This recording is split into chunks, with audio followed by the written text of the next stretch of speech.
Hi, and welcome to a new and fresh episode of Don't Be a Man About It. Today, my guest, Lee Ryan, is here with me today to talk about a topic that we don't discuss usually in our daily lives. However, it will bring a huge impact on our well being. But before we dig into the topic, Lee, hi, and thank you so much for being here on the show. Thank you very much for having me. I'm excited to share my story and have this conversation, which I think, as you said, not spoken about enough. Absolutely. But before we dive in, Lee, how is your heart doing today? Oof. It's good today. It's in a good place today. I think it's when you're with good energy and you're busy and you're positive, then we seem to be in a good place. There was a sigh before you said it's good today. So in general, how's your heart doing? In general, it's good. I wake up, I've grown that mentality, especially post-pandemic, that every day is a new day. And it's about being aware enough and mindful enough that sometimes I need to move the stuff out the way that's not needed today. Yeah. Forget the stuff that is dragging me back. And sometimes I need to bring myself into the present to actually tick off the list. What do I need to do? What do I need to do today? That routine aspect. So I need to check in every day with myself. And that's something that I've learned to do daily. So that sigh was almost, you gave me that chance to check in and just think about how am I today? And yeah, today I'm doing fine. I'm so happy that you actually mentioned that. It's so hard to see not people, but men in general. They don't know how to check in with themselves. Or let's put it in another words, is that they avoid to do that. It's a stigma. I suppose we are, that old connotation of what a man is a man doesn't cry, a man doesn't complain, a man has to be strong, a man does things like this. But growing with things I've experienced and stuff like that, it's about expression, it's about communication, it's about looking after. It's not selfish to look after yourself. It's not selfish to consider yourself the most important person in life. And I know as a man, as a father, as a son, you are categorized as the provider, and you should always be strong and you should be willing to help and provide for others. But yeah, we are vulnerable. We do have those vulnerable spots. And the moment you express that and realize that, I think there's a step to becoming stronger than you've ever been before. Unpopular opinion, I would say it's really good to be selfish. I don't know why the word or the term selfish is really frowned upon, but be selfish in a way that serves you. And if you have a role to do, like you just mentioned, that men are more known to be providers, great, provide for yourself. Start with providing for yourself and then go outwards.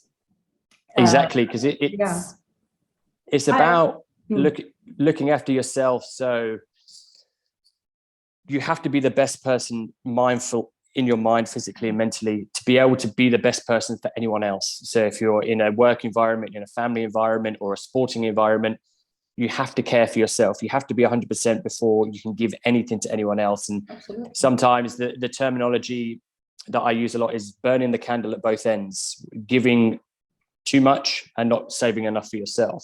I love and it is that mentality. Even when you're on the plane and you get the safety briefing, it is put the mask on someone else before yourself. And sometimes that's that counteractive, is if you are strong enough to do that. And of course, if there was kids involved, you would sacrifice that. But if you are looking to give as much as you can to other people, and if people are looking to take as much of you as they can, you need to be selfish enough to look after yourself. Because if there's no me in this scenario, there's no we in this scenario.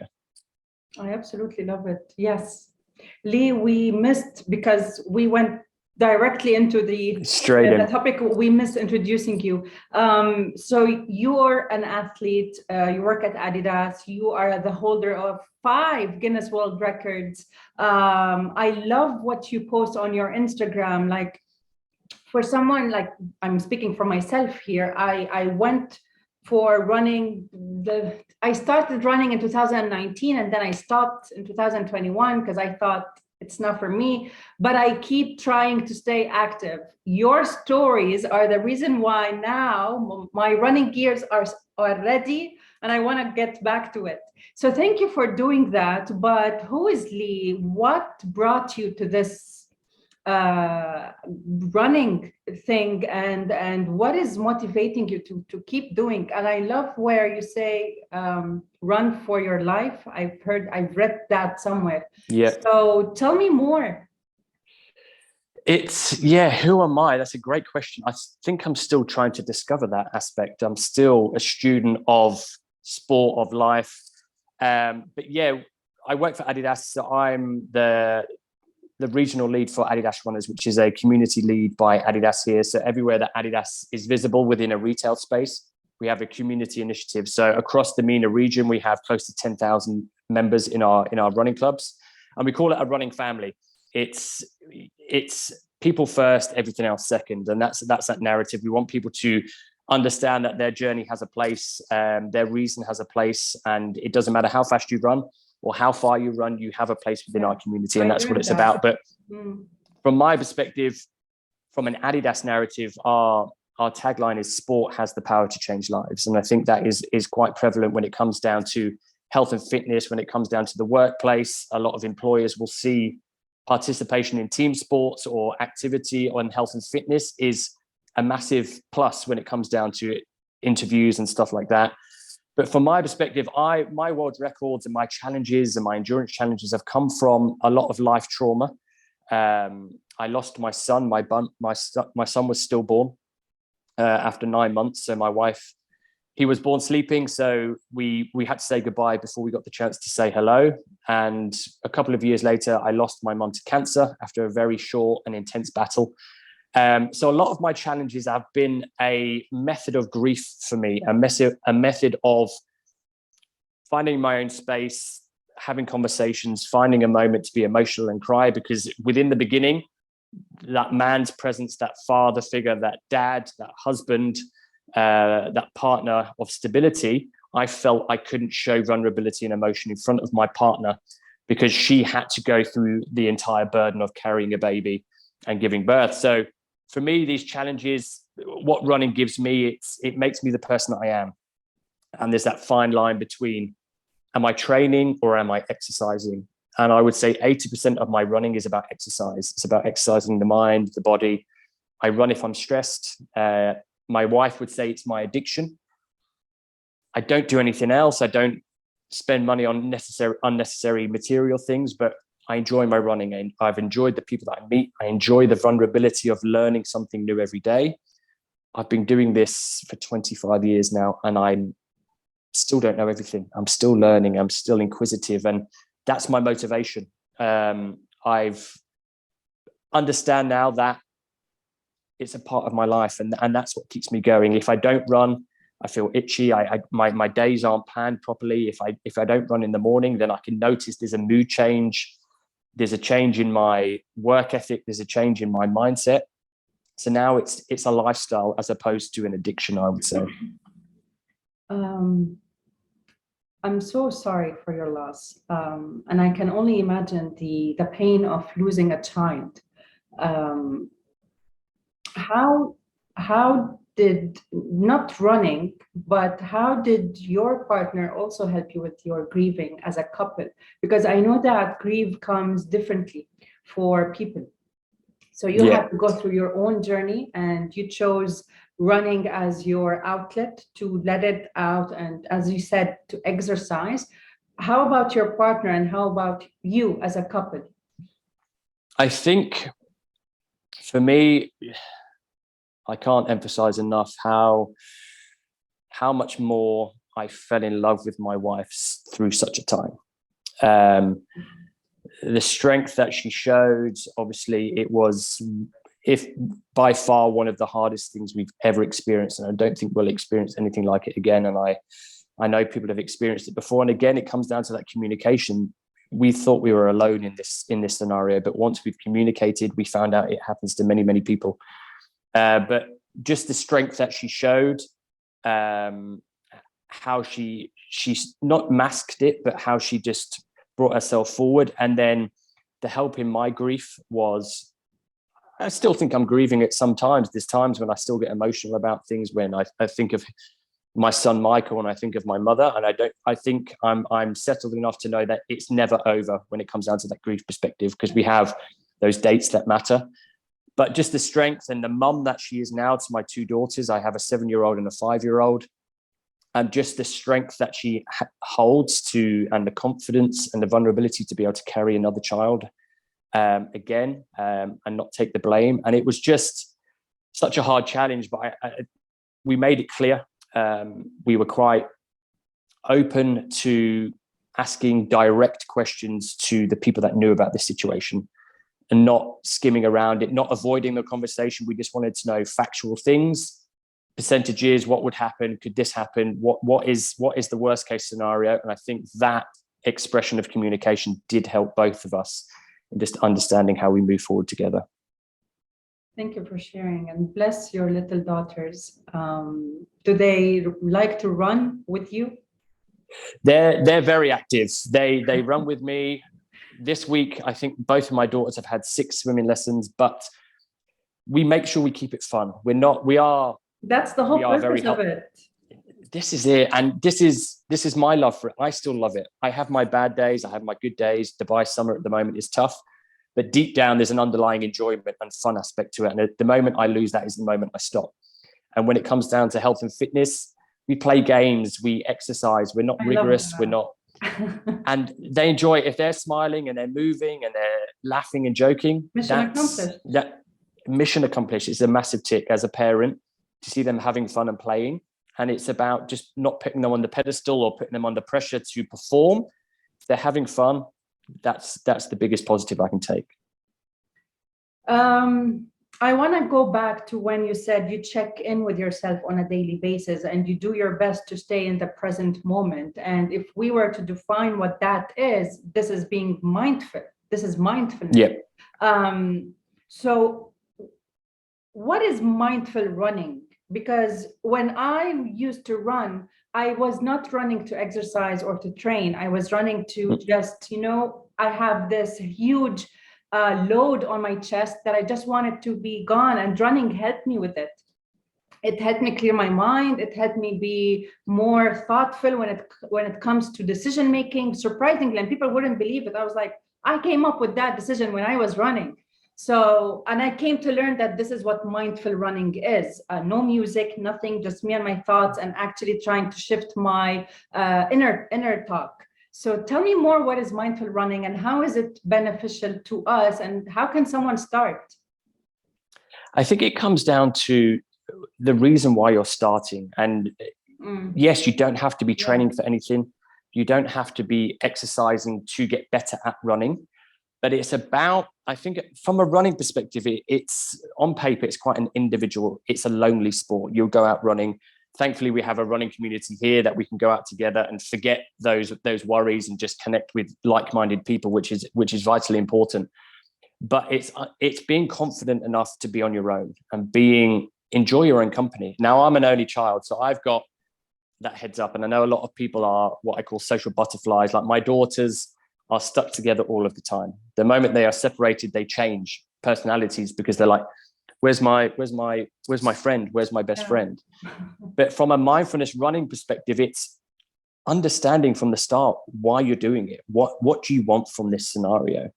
And the moment your why is big enough, it doesn't matter how small it is. And it could be, I'm having a stressful day. I just want to go and think, I want to disappear. And it's just about having that list of things that you want to tick off, things that you want to think of, but being fluid in that mindset where distractions may come in. It's like that meditation aspect. You try and think about meditation and try and free the mind, but the more you think about meditation, you're overthinking it. And it's about allowing distractions to come in and it won't work. It's allowing that distraction to come in and being confident enough and aware enough to process that and go, I don't need you, come back in. Yeah. And as you said, some of my biggest thoughts, like the other day I went for a run and I planned a speech that I have in a school next week for some sports awards. And I thought, right, I didn't plan to think about it, but my mind just went. Sometimes I need to take a pen and paper just to remember what I did think about on those runs. But at the time it's like, okay, that's a good idea. I've got a big meeting today. I've got a presentation, and it's about just using it for what you want to use it for. You may need a break from your partner. Being a parent is a crazy world. You may need to have 50 minutes of silence. Some people read a book. Some people sit in silence. Some people listen to some music. But when it comes down to movement, the body needs to move. The body wants to move. And at the time, it may feel tough. You may feel slow. But I think one thing I've learned is don't rely on devices, on data to categorize whether it's a good or a bad run. I think it's about if you go A to B and you committed to 10 or 15 minutes and you come back in refreshed and reset and refocused, it's a tick. And that could take 5 minutes or it could take an hour. It doesn't have a time limit either. I'm so happy you brought that up, because when I'm working with my clients, I make sure that everything they learn when it comes to mindfulness or thoughts management, it is simple. I simplify things, because I don't like it when people complicate stuff for themselves in a way that then they just give up. And I love that you're doing here the same, that it doesn't really matter what your pace is, how long do you run, as long as you just do it. That's it. It's the vulnerability in learning. It's the vulnerability in learning something new. And I think that's something that with access on internet and social media, you can get information from everywhere. And recently, as much as the world records that you mentioned, and I've been training from a running perspective for 25 years, I learned to swim this year. So at the beginning of the year, I could not swim. I could not swim 25 meters. And when I was trying to do it on my own, I had a list of 10 things that I thought I had to stick to. Breathing, how do I do it? Technique, how do I look? Are people watching me? Are people laughing at me? Am I going fast enough? And then I got a coach and he just said, you only need to worry about one thing. Concentrate on your breathing and then everything else will follow. And again, it's about that when it comes down to everything else. It's very, very simple, and it's very hard. It's very easy to overcomplicate things. But I think from the pandemic, I've learned that those simple things, when it comes down to gratitude and empathy, about just being thankful for yourself and having those positive affirmations every day, just take what can be a very tough day. Can you get anything out of that was positive? Take that, sleep on that, wake up the next day, and you gradually build as you go through. You have just briefed and simplified the concept of thoughts management and overthinking in just one phrase. I love that. Oh, amazing. So, these 5 world records, what has changed for you? So Lee before and Lee after, because I'm loving the thing that you keep saying, I'm still learning, I'm still a student. Yep. So there's this humbleness as well. Even we don't see that much, to be very honest, with people who have been achieving and getting higher and higher and higher. Something changes, right? I don't see that with you. I shared something on social media the other day, and I don't want to say it was a humble brag, but I took a picture of myself with all of my trophies, my certificates, and all of my medals.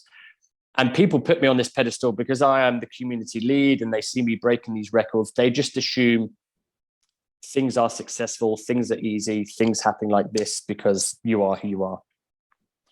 And within those number of medals, world records, for every success, there's been 10 failures.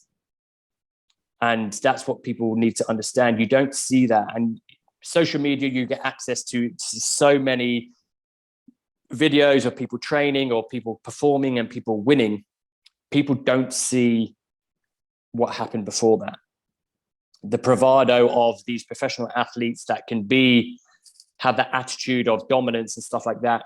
They've been doing it for many, many, many, many, many years before they've got to that point of confidence where they can be that person. And it's about showing that vulnerability that we're all normal people. Doesn't matter if you're Cristiano Ronaldo, LeBron James, they still have the same issues. Yeah. They still have the same body. They wake up, they're achy. Are they motivated? Maybe not as much today. And it's about that consistency to just keep moving forward. And that's key. It's that consistency of just sometimes doing it when you don't want to and pushing through. But when it comes down to a student, I can run recently for one of our campaigns, we linked up with Sheikh Hamdan, Crown Prince of the UAE, and his initiative for Dubai Can. So he has some 36 water stations around the city for sustainability. And myself and another Adidas runner, Ghani, we ran to every single one of them to raise awareness for sustainability. So in total, that was 117 kilometers. How long did that take you? That took us just under 15 hours. And that was 4 weeks ago. The temperature was about 40 degrees. And the humidity was like 75 to 80%. And we learned a lot. And just because I can do that, thankfully, I came up through that unscathed, and it was a great success, and we raised some awareness. But the following day or the following week, 3 kilometers was a big challenge for me. And it's understanding that just because I can do something like this on one day, I don't assume I can do it the next day. And I just take it for what it is.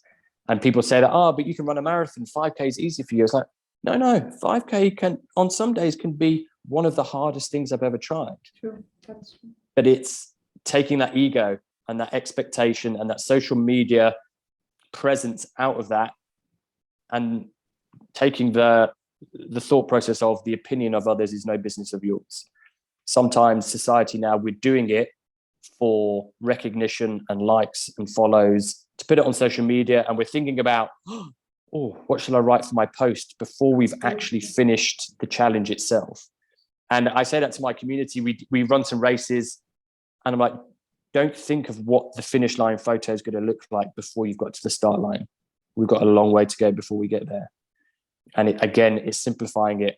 We can look at it as a marathon, or we can look at it as a kilometer 42 times. And we do the first kilometer. How are we? Check in, second kilometer. And that's how life is. And that's how we progress, those small steps. It's the narrative. It's the narrative. I love that you do have a beautiful way of seeing things from a different perspective, like saying the exact same thing, but in a much more positive way. There's this question popping in, which is, if you were to compare yourself 25 years ago and now, was there anything that you would love, or you would have loved to receive in terms of support and love 25 years ago and now? Because now the narrative around men's mental health is much bigger. A man can come out and say, I am not okay, and it's time that this changes, and I need help and support. But 25 years ago, we wouldn't be sitting here and talking about this openly. What kind of support would you have loved to receive back then? It's a great question. And I think I wouldn't know, because as you said, it wasn't a conversation. It wasn't even a thought. It wasn't even just a written word. But being an only child, when I grew up, you may be surprised, I hated sports. I hated fitness and stuff like that. I wasn't necessarily into computers or anything else. I was quite a lonely child. I was bullied at school. And I didn't quite know where I wanted to go in life. I wanted to be a graphic designer. I wanted to be a typical boy, so to speak. I wanted to fly some planes. I wanted to draw some things. I wanted to design some things. And then I got into health and fitness just through coincidence, through my dad, because he was a fitness trainer in the British military, and he had some gym stuff at home. And I started to get into it. And I think, I don't know, it's support-based wise. I think I received what I wanted. People started to notice me. Once I found my passion, people could see that within me and go, Lee, you're good at this. Why don't you try and do it as a job? Why don't you make it a career? And I think when I didn't know where I was going, and I was mixing with maybe the wrong people, or I didn't fully invest into what was happening there, people didn't know who Lee Ryan was. I didn't know who Lee Ryan was until I found the health and fitness aspect and felt confident to put myself in a space or in a position where I would speak about what I'm doing. Only then, when people see me with passion, did they go, we know who you are now. We're going to back this person because you're backing yourself right now. So go with it. So it was my friends who gave me that support and said, Lee, you work out a lot. You perform well. You look well. Why don't you become a coach or a trainer? And then 16 years later, I'm now in Dubai, speaking to you right now. And that's how it occurs.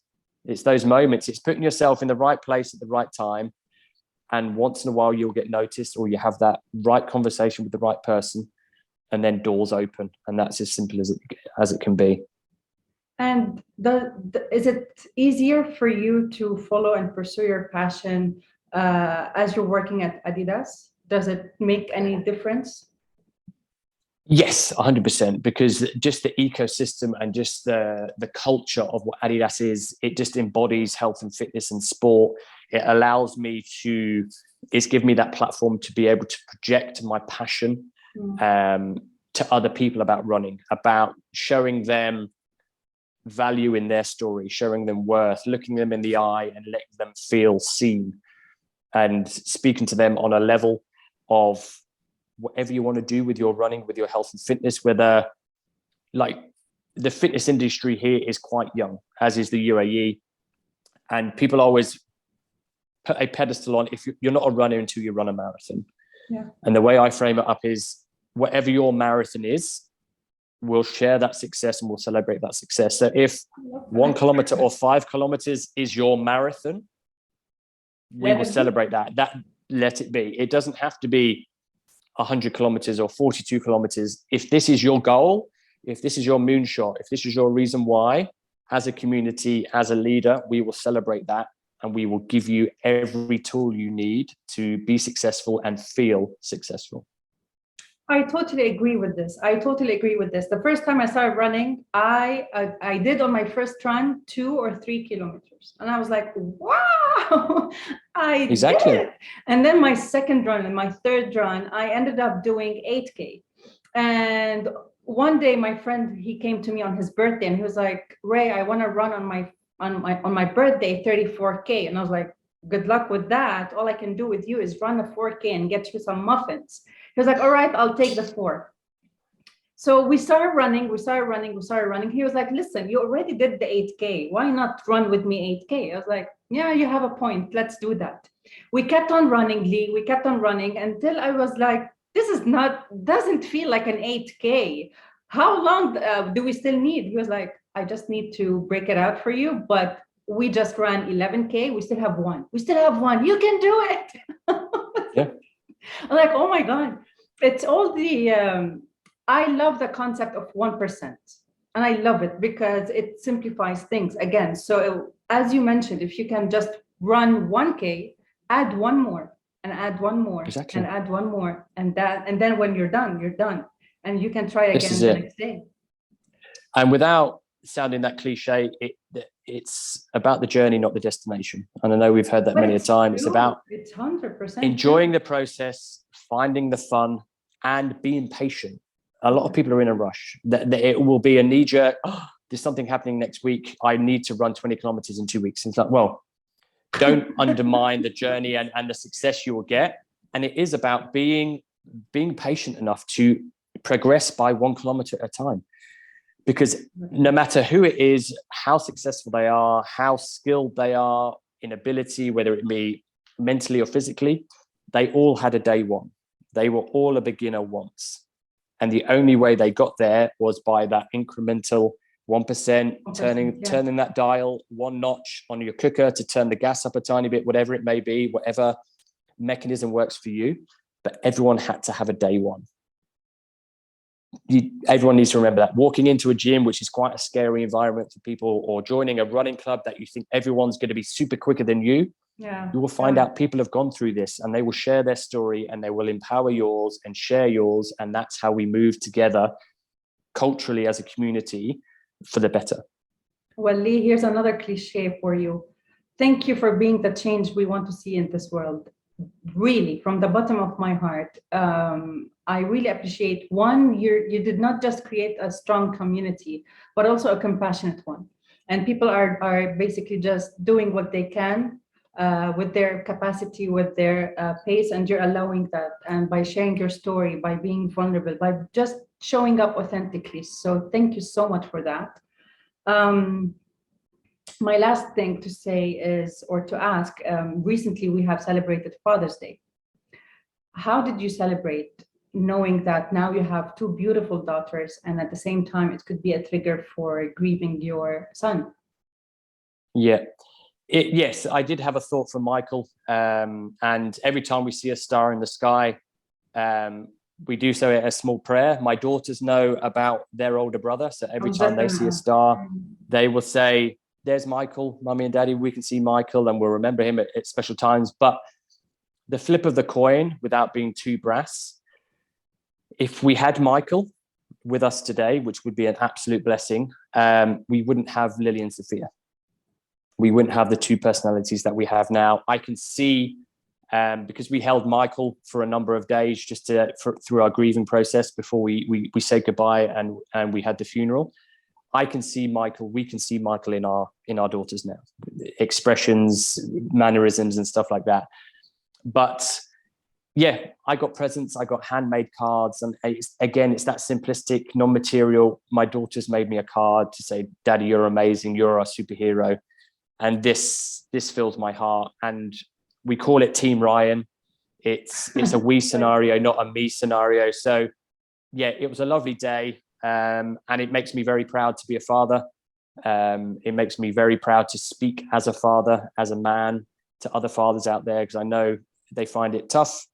And sometimes fathers do get a bad rap when it comes down to being a parent and the responsibilities and stuff like that. But I like to think I'm one of the good ones, and there's many, many other people out there like that as well. So I'm here to advocate them. There is some good fathers out there, and I just want to thank them for the job that they're doing. You are one of the great ones, Lee.